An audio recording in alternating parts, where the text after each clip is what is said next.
Hello students हमने पिछले video lectures में देखा था एटॉमिक थ्योरी, जिसमें हमने देखा था Dalton's atomic theory, Thomson's atomic models जिसे हम कहते हैं plum and pudding models, Rutherford alpha scattering experiment and Bohr's stable orbit models.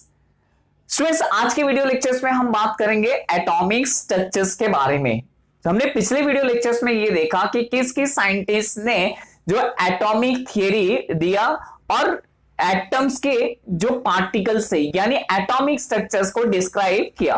Now today we are going to start the atomic structures. तो students अगर हम एटम्स की बात करेंगे तो atom consist of the two parts, nucleus and extra nuclear part. अगर हम किसी भी एटम की बात करते हैं तो स्टूडेंट्स एटम में दो बातें होती, एक न्यूक्लियस हो गया और दूसरा हो गया एक्स्ट्रा न्यूक्लियर पार्ट। अगर हम न्यूक्लियस की बात करेंगे तो न्यूक्लियस होता क्या है? The atomic nucleus is positively charge. जो एटॉमिक न्यूक्लियस होता है ये पॉजिटिवली चार्ज होता है and the nucleus contain two type of सब एटॉमिक पार्टिकल्स टुगेदर। तो इसमें दो टाइप के सब एटॉमिक पार्टिकल्स होते हैं जिन्हें हम कहते हैं न्यूक्लियॉन्स, तो कॉल्ड एज अ न्यूक्लियॉन्स।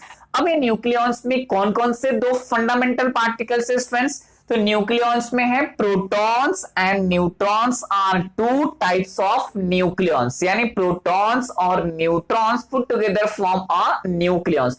तो यहां पे हमने क्या देखा? एटम्स का इंटरनल स्ट्रक्चर्स, यानी atomic structure consist of nucleus and extra nuclear part. तो हम बात करते हैं न्यूक्लियस की। न्यूक्लियस में क्या है? Atomic nucleus is a positively charge and the nucleus contain the two type of a sub atomic particles together called nucleons. And nucleons में क्या स्ट्रेस? Protons and neutrons are two type of a nucleus. जहां पे nucleons में दो fundamental particles है, protons है, neutron. जो ऑलरेडी हमें पता है कि प्रोटॉन के ऊपर क्या चार्ज होता है? पॉजिटिवली चार्ज होता है, और न्यूट्रॉन्स होता है do not carry the any charge. तो चलिए आगे के हम सब एटॉमिक पार्टिकल्स के बारे में स्टडी। स्टूडेंट्स सब एटॉमिक पार्टिकल्स में हम पहला न्यूक्लियॉन्स के अंदर के पार्टिकल्स की बात करते हैं जो कि है प्रोटॉन। तो प्रोटॉन क्या है? Proton is a positively charge particles and proton is denoted as letter P और सिंबल्स P। जो स्टूडेंट्स होता है ये proton is located in the nucleus of an atom. जैसे कि आपको यहां पे एनिमेटेड यहां पे डायग्राम में दिख रहा है कि जो न्यूक्लियॉन्स है, न्यूक्लियस के अंदर पॉजिटिवली चार्ज है and this positively charge is term as a proton. तो हमने ये क्या देखा कि जो न्यूक्लियॉन्स है, न्यूक्लियॉन्स में पॉजिटिवली फंडामेंटल पार्टिकल्स है and that positively fundamental particles called as a protons. Students जो अगला फंडामेंटल पार्टिकल्स है न्यूक्लियॉन्स में वो है अपना न्यूट्रॉन। तो न्यूट्रॉन कहने का मतलब क्या है? Neutron is electrically neutral, do not carry the any charge, यानी न्यूट्रॉन के ऊपर स्टूडेंट्स कोई भी चार्ज नहीं होता है and it is denoted as a small letter n and it is located in the nucleus of an atom. तो हमने क्या देखा यहां पे? हमने ये देखा कि न्यूक्लियस ऑफ एन एटम में दो फंडामेंटल पार्टिकल से एक प्रोटॉन है और दूसरा क्या है? न्यूट्रॉन है। Proton carry the positively charge and neutron do not carry the any charge, hence the nucleus develop the total positive charge। तो अगला फंडामेंटल पार्टिकल से वो है इलेक्ट्रॉन।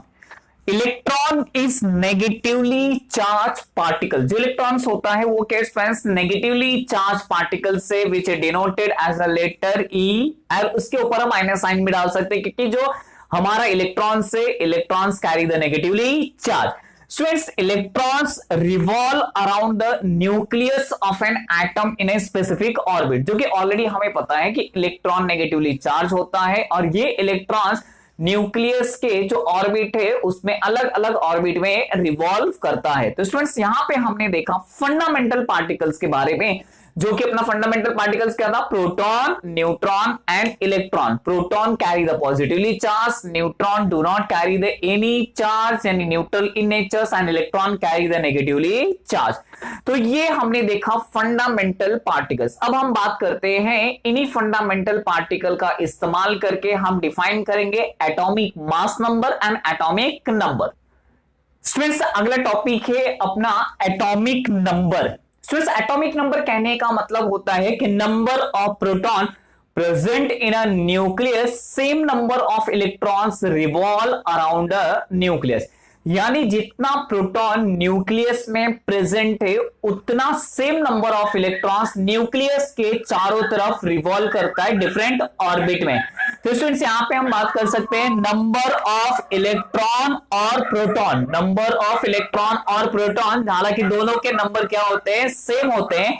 तो नंबर ऑफ इलेक्ट्रॉन और proton is an atom is called as a atomic number and it is denoted by letter Z। तो ये हमने डेफिनेशन देखा एटॉमिक नंबर का। आइए देखते हैं डेफिनेशन एटॉमिक मास नंबर का। तो एटॉमिक मास नंबर कहने का मतलब होता है कि स्टूडेंट्स न्यूक्लियॉन्स में दो फंडामेंटल पार्टिकल्स प्रेजेंट होते हैं, प्रोटॉन एंड न्यूट्रॉन। तो हम यहां पे एटॉमिक मास नंबर कैलकुलेट करते हैं सम ऑफ प्रोटॉन एंड न्यूट्रॉन, यानी प्रोटॉन और न्यूट्रॉन का अगर हम टोटल कहेंगे तो वो होता है एटॉमिक मास नंबर। तो डेफिनेशन क्या कहता है, total number of protons and neutrons in the nucleus of atom is called as a atomic mass number and it is denoted as a letter A। तो यहां पे हमें एक फॉर्मूला मिलता है students, A is equal to proton plus neutron. तो this is what the atomic mass number, जहां पे हमें क्या मिल रहा है, sum of proton and neutron. तो यहां पे स्टूडेंट्स हमने देखा एटॉमिक मास नंबर जो कि total number of proton and neutron in the nucleus of an atom is called as atomic mass number. Students next topic अपना है distribution of electron in different shells. Students हमें पता है कि जो electrons ये रिवॉल्व करते हैं ये एक फिक्स्ड ऑर्बिट में रिवॉल्व करते हैं जो कि ऑर्बिट स्टेबल होता है। तो distributions of electron in different shells was suggested by the Niels Bohr's and Bury. अब इनके रूल्स क्या कहते हैं, किसी भी इलेक्ट्रॉन्स, अगर इलेक्ट्रॉन अपने ऑर्बिट में या शेल में फिल होता है तो इसके लिए उन्होंने एक फॉर्मूला दिया, क्या है, maximum number of electron in shell. क्या दिया, maximum number of electron in a shell is given by formula 2n²। अब स्टूडेंट्स n है क्या यहां पे, n is the number of shells, जो कि हमें first orbit 1, second 2, third 3 like this, यानी इसका हमने नॉमेनक्लेचर्स रखा है k shell, l shell, m shell, n shell, जो कि ऑलरेडी हमने प्रीवियस वीडियो लेक्चर्स में देखा। अगर हम फर्स्ट सेल्स की बात करेंगे स्टूडेंट, तो फर्स्ट सेल्स और k shells can be have how many electrons, तो कैसे निकालेंगे, 2n² फॉर्मूला हो गया। अब n की वैल्यू क्या हो गई, 1, तो 1 का स्क्वायर क्या होता है, 1, that 1 multiply by 1 that is 1, 2 multiply by 1 2, यानी नंबर ऑफ इलेक्ट्रॉन्स कितने आ गए, 2 इलेक्ट्रॉन्स। यानी हम ये कह सकते हैं first shell that is a k shell can have the 2 electrons. Similarly second shell की बात करेंगे L cell can have the 8 electrons and the third cells that is a M shell can have the 18 electron and the fourth cell that is a N cell can have that the 32 electrons and so on। और ये इसी तरह से बढ़ता रहे। But यहां पे second rule ये कहता है कि maximum number of electron that can be filled in the outer most shells. जो आउटर मोस्ट शेल्स होगा इसमें सिर्फ और सिर्फ 8 इलेक्ट्रॉन्स ही फिल हो सकते हैं, 8 इलेक्ट्रॉन से ज्यादा नहीं होगा। अगर इन केस इलेक्ट्रॉन 8 फिल हो जाता है then this jump to the next orbit, अगले ऑर्बिट में इलेक्ट्रॉन चले जाते हैं। Electrons can not be fill inner shells unless the inner shells are fill. जब तक इनर शेल्स कंप्लीटली फिल नहीं होगा तब तक आउटर शेल्स में इलेक्ट्रॉन्स एंटर्स नहीं करेगा। तो इसे कहते हैं distributions of electron in a different shells, जो कि ऑलरेडी हमने यहां पर देखा कि distributions of electron in a different shells was suggested by the Niels Bohr's, जिसमें फॉर्मूला क्या दिया हुआ है 2n², where n is number of shells और नंबर ऑफ ऑर्बिट कह सकते हैं स्टूडेंट्स। जहां पे हमने देखा कि के शेल में कितने इलेक्ट्रॉन से 2 इलेक्ट्रॉन से। उसी तरह से स्टूडेंट्स अगर हम एल शेल की बात करेंगे तो L shell consist of 8 electrons and n cell consists of 18 electrons and n cell consists of 32 electrons।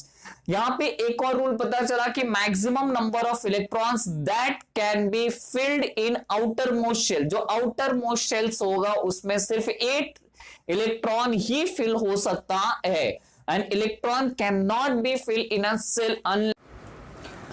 Students अगला इंपॉर्टेंट टॉपिक है अपना electronic configuration of elements. Students, already we have seen that 2, 8, 18, 32 यानी 2, 8, 18, 32 electrons can be accommodated in the shells, K shells, L cell, M cell, N cell respectively. And this is the maximum capacity of that cells. क्या बता रहा? Maximum capacity of that cells. अगर हम electrons की बात करें तो electrons in an atoms are distributed in a shells according to their maximum capacity. तो इलेक्ट्रॉन का डिस्ट्रीब्यूशन कैसे हुआ है? इलेक्ट्रॉन का डिस्ट्रीब्यूशन हुआ है उसके मैक्सिमम सेल कैपेसिटी के accordingly. The cell-wise distribution of electron in an atom of element is called as a electronic configuration।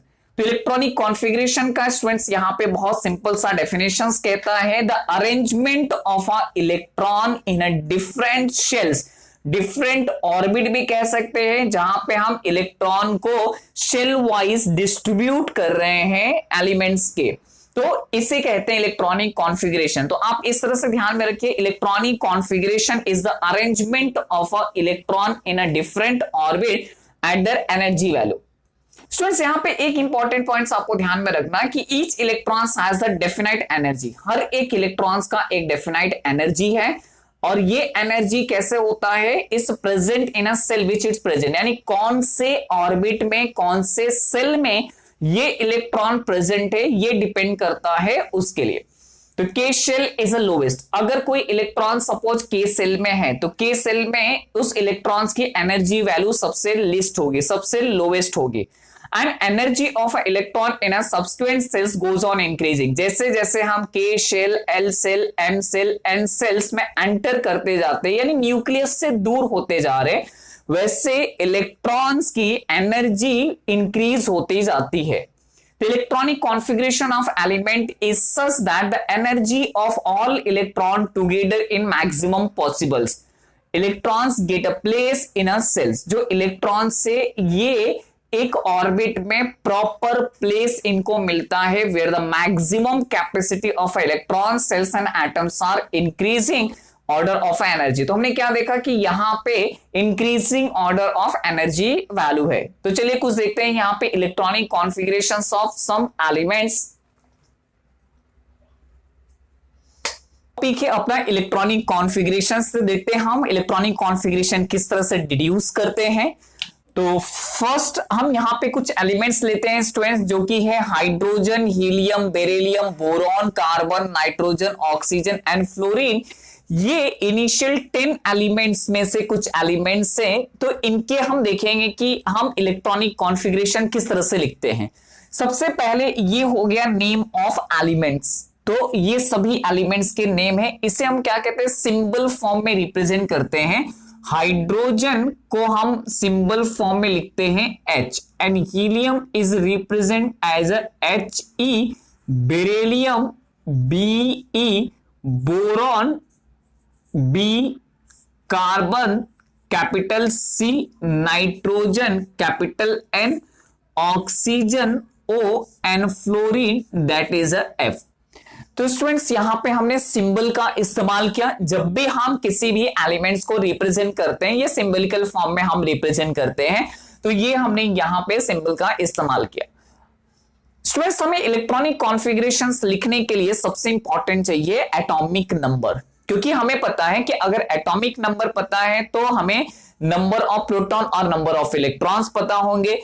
Number of electrons अगर पता होंगे तो इस इलेक्ट्रॉन्स को हम अलग अलग ऑर्बिट में डिस्ट्रीब्यूट कर सकते हैं। तो एटॉमिक नंबर का डेफिनेशन ऑलरेडी हमने देखा है, नंबर ऑफ प्रोटॉन और number of electron present in atoms called as atomic number, यानी जितना प्रोटॉन का नंबर होगा उतना सेम नंबर इलेक्ट्रॉन्स का होगा।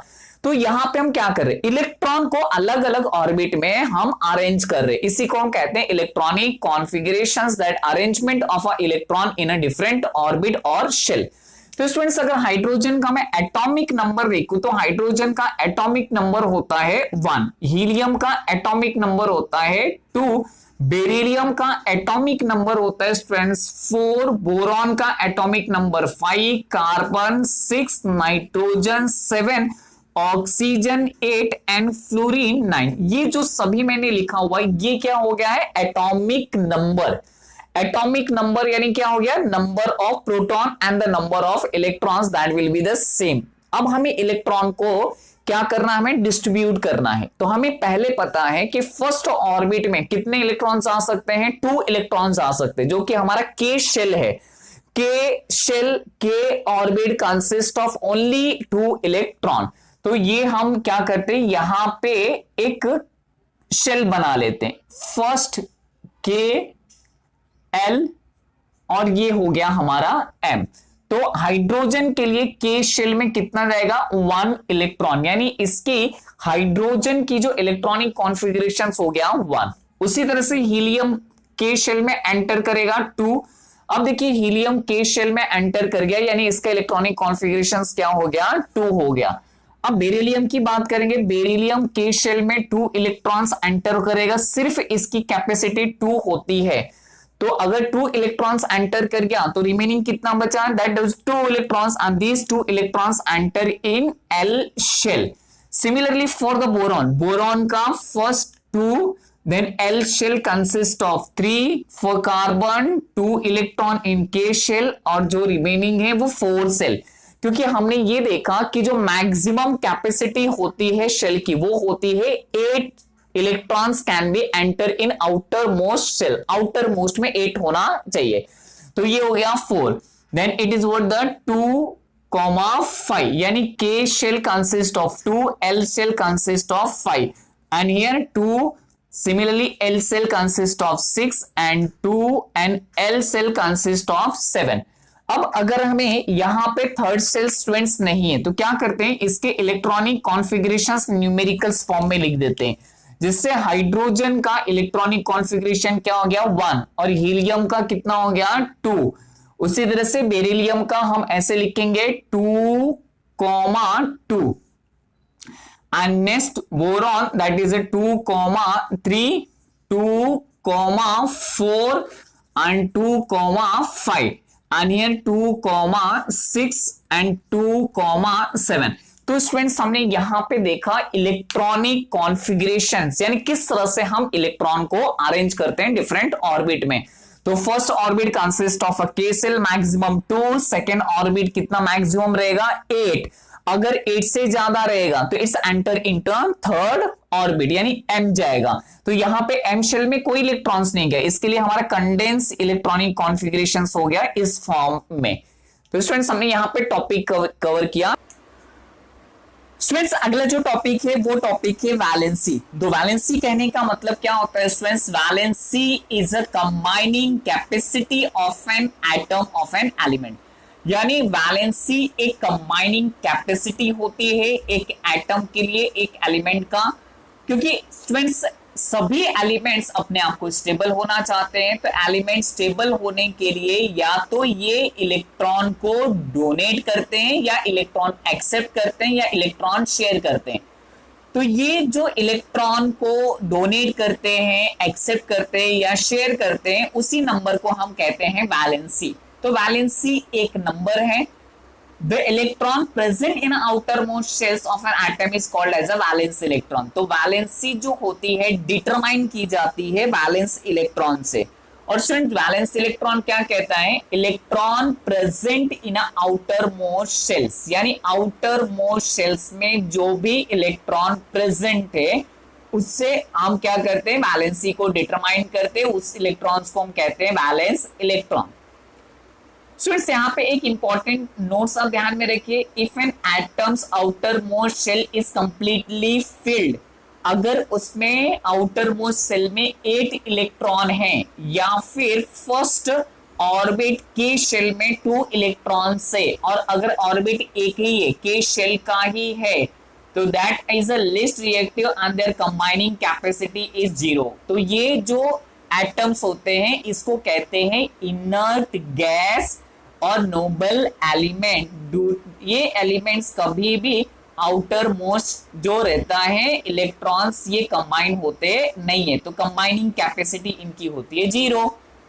Of inert elements helium atom, समझो अगर हम हीलियम की एग्जांपल लेते हैं तो helium atoms has 2 electron, helium atoms के आउटर मोस्ट में 2 इलेक्ट्रॉन्स हैं, यानी आउटर मोस्ट सेल्स में 2 इलेक्ट्रॉन्स है, और हमें पता है कि के शेल में मैक्सिमम सिर्फ 2 इलेक्ट्रॉन ही एंटर कर सकते हैं, तो यहाँ पे हीलियम की वैलेंसी हो गई 0।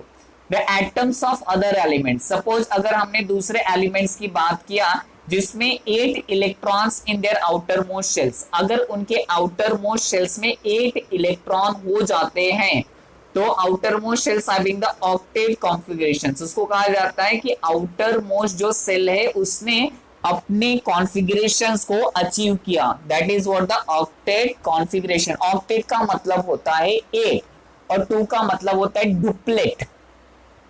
If an atoms of outermost shell is not completely filled, it is not stable. अगर ये completely filled नहीं होगा तो ये कभी भी stable नहीं होता है। It will try to attain the stability. हर एक एटम अपने आप को स्टेबल करना चाहता है, तो स्टेबल कैसे करेगा स्टूडेंट्स? By losing, gaining और sharing of electron with the other atoms and attend octet configurations। तो ये क्या अटेंड करेगा? octet configurations।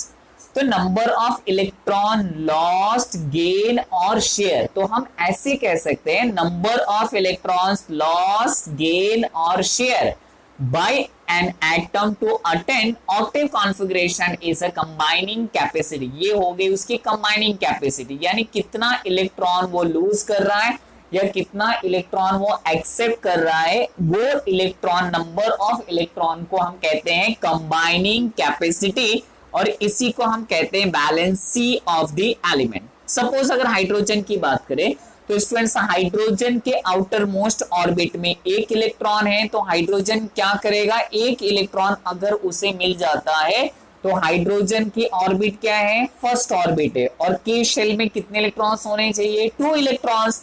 तो हाइड्रोजन के अगर आउटर मोस्ट सेल्स में 2 इलेक्ट्रॉन्स आ जाते हैं तो हाइड्रोजन स्टेबल होगा। तो हाइड्रोजन के आउटर मोस्ट सेल में 1 इलेक्ट्रॉन है, hydrogen is needed 1 more electron, तो हाइड्रोजन की वैलेंसी क्या हो गई? 1।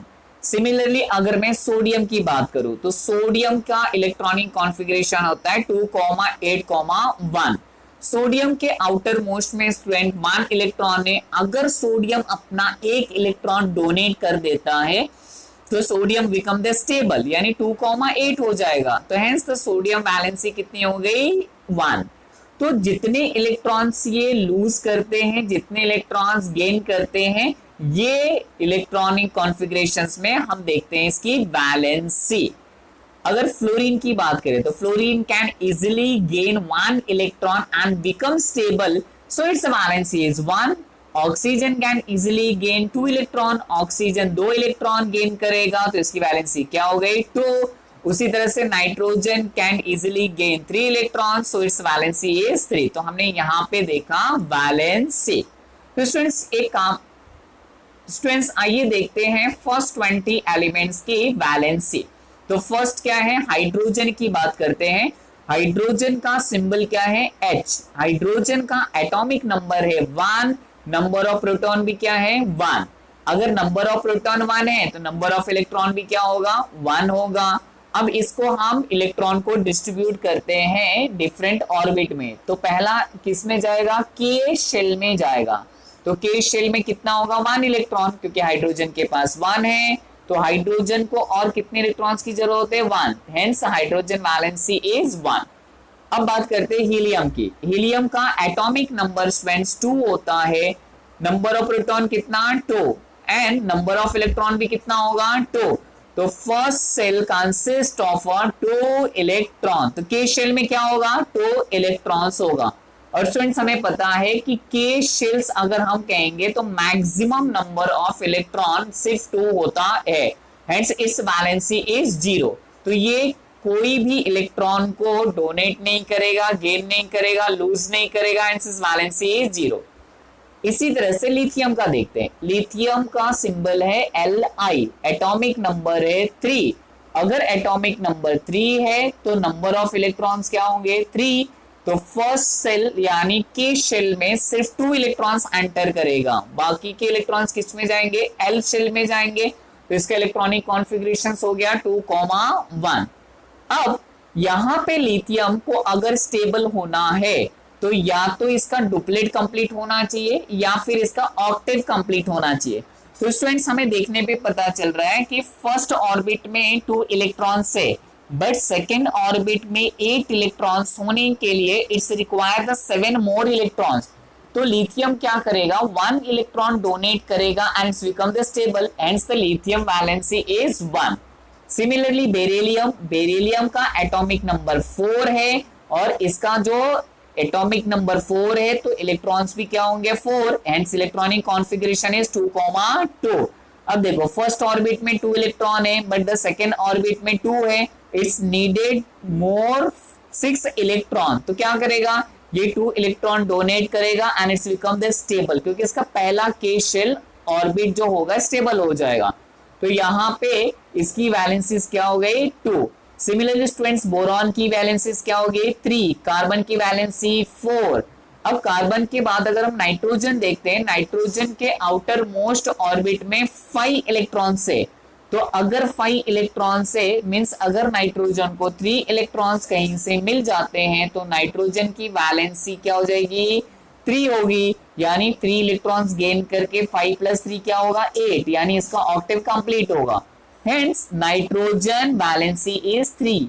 सेम स्टूडेंट्स ऑक्सीजन की बात करेंगे। देखो ऑक्सीजन का एटॉमिक नंबर 8 है, इलेक्ट्रॉन का नंबर भी 8 होगा, इलेक्ट्रॉनिक कॉन्फ़िगरेशन क्या होगा 2,6 है, यानी सेकेंड ऑर्बिट में 6 है और हमें 8 करना है। तो क्या करो 8 - 6 कर दो, कितना आ गया नंबर 2। तो 2 is the valency of oxygen. Similarly fluorine, fluorine का एटॉमिक नंबर 9 है तो इलेक्ट्रॉन का नंबर क्या होगा 9 एंड इलेक्ट्रॉनिक कॉन्फ़िगरेशन इज 2,7। अभी 2,7 है और आउटर मोस्ट में कितने होने चाहिए 8 इलेक्ट्रॉन्स होना चाहिए। तो आप 8 में से 7 को माइनस करो तो 8 - 7 इट्स गिव द 1, यानी वैलेंसी कितनी हो गई 1। नियॉन की बात करते हैं। Neon atomic number 10, electronic configuration 2,8। अब स्टूडेंट्स यहाँ पे देखिए फर्स्ट ऑर्बिट जो है यानी फर्स्ट सेल नियॉन का कितना है 2 है जो कि ऑलरेडी कंप्लीट है, और second shell outer most shells में मैक्सिमम 8 इलेक्ट्रॉन्स होना चाहिए। तो नियॉन के आउटर मोस्ट सेल्स में 8 इलेक्ट्रॉन्स है, यानी इसका फर्स्ट ऑर्बिट भी कंप्लीट है और सेकेंड ऑर्बिट भी कंप्लीट है, हेंस इट्स वैलेंसी इज 0। ये किसी भी इलेक्ट्रॉन्स को डोनेट या एक्सेप्ट नहीं करेगा। स्टूडेंट्स नियॉन के बाद में आता है सोडियम। सोडियम का एटॉमिक नंबर 11, यानी इसका इलेक्ट्रॉनिक कॉन्फ़िगरेशन कितना हो गया 2,8,1 हो गया। तो स्टूडेंट्स अगर 2,8,1 हो गया तो देखो फर्स्ट ऑर्बिट कंप्लीट है, सेकंड ऑर्बिट भी कंप्लीट है, बट द थर्ड ऑर्बिट में जो इलेक्ट्रॉन्स है यानी एम शेल में जो इलेक्ट्रॉन्स है वो 1 है। It's require the 7 more electron to completing their octave. तो क्या करेगा सोडियम अपना एम शेल का इलेक्ट्रॉन डोनेट करेगा एंड बिकम द स्टेबल, क्योंकि इसके दोनों ऑर्बिट स्टेबल हो जाएंगे। तो सोडियम की वैलेंसी क्या हो गई 1। सिमिलरली स्टूडेंट्स मैग्नीशियम, मैग्नीशियम भी 2 इलेक्ट्रॉन्स डोनेट करेगा, एल्यूमिनियम भी 3 इलेक्ट्रॉन्स डोनेट करेगा, सिलिकॉन 4 इलेक्ट्रॉन शेयर करेगा, हेंस इट्स वैलेंसी इज 4। तो इस तरह से हमने यहाँ पे देखा वैलेंसी। फ्रेंड्स अगला जो टॉपिक है वो है आइसोटोप्स। आइसोटोप्स का डेफिनेशन ये कहता है atoms of same elements having the same atomic number but different atomic mass number is called as isotopes. जो कि हम यहाँ पे एग्जांपल में देख रहे हैं कि हाइड्रोजन एलिमेंट्स के आइसोटोप्स हैं, 3 आइसोटोप्स। एंड सिमिलरली अगर हम कार्बन की बात करते हैं तो carbon has a 3 isotopes namely C12, C13, C14. The mass number of isotopes is also represented by the another method जो कि दिया हुआ है। The isotopes have the same proton number but different neutron number। तो students यहाँ पे isotope का definition हमने ये देखा कि atoms of same elements having the same atomic number but the different atomic mass number called isotopes। अब हम बात करते हैं यूजेस ऑफ आइसोटोप्स। तो यूजेस ऑफ आइसोटोप्स में स्टूडेंट्स क्या रहेगा, isotopes of some elements are radio actives. बहुत सारे एलिमेंट्स के जो आइसोटोप्स होते हैं रेडियो एक्टिव्स होते हैं which emitted the high energy. इनका इस्तेमाल हम करते हैं various field such as industry, agriculture, medicine, research field. Uranium 235, uranium एक आइसोटोप से जो 235 है इसका is use for the nuclear fission and production of electricity. तो इसका इस्तेमाल हम न्यूक्लियर फिजन में करते हैं जिससे बहुत सारी हीट एनर्जी जनरेट होती है और इस एनर्जी का इस्तेमाल हम करते हैं production of electricity. Similarly student second point the uses of isotopes देखते हैं। Some radio active isotopes like cobalt 60 are use in medical treatment of fatal diseases like cancers. तो कैंसर्स के डायग्नोसिस के लिए और ट्रीटमेंट के लिए हम कोबाल्ट 60 का इस्तेमाल करते हैं। And the third important uses of isotopes that is iodine 131 is used in a treatment of goiter and the diseases of thyroid gland। तो thyroid gland से related जो भी disease होती है इनका treatment हम करते हैं iodine 131 isotope से। Students, the radioactive isotopes are used for the detections of crack that is what the leakage in underground pipes and इसके लिए हम इस्तेमाल करते हैं सोडियम 24 आइसोटोपिक का। Radio active isotopes are used for the food preservative from the microbes. तो बहुत सारे माइक्रो ऑर्गेनिज्म से हमें फूड को बचाने के लिए कई जगहों पे हम रेडियो एक्टिव सब्सटेंस का इस्तेमाल करते हैं specially for the bakery products जहां पे केक वगैरह को प्रिजर्व करने के लिए हम रेडिएशन का इस्तेमाल करते हैं। 6 पॉइंट दिया हुआ है। Radio active isotope C14 is use to determine the age of archaeological object. तो स्टूडेंट्स यहाँ पे C14 का जो इस्तेमाल करते हैं इसको हम कहते हैं कार्बन डेटिंग। कार्बन डेटिंग से हम किसी भी ऑब्जेक्ट का लाइफ यानी ऑब्जेक्ट की हम डेट पता कर सकते हैं कि ये कितने साल पुराना है। तो archaeological objects are determined or determining the age of archaeological objects are with the help of radioactive isotope C14। तो यहां पे हमने देखा यूजेस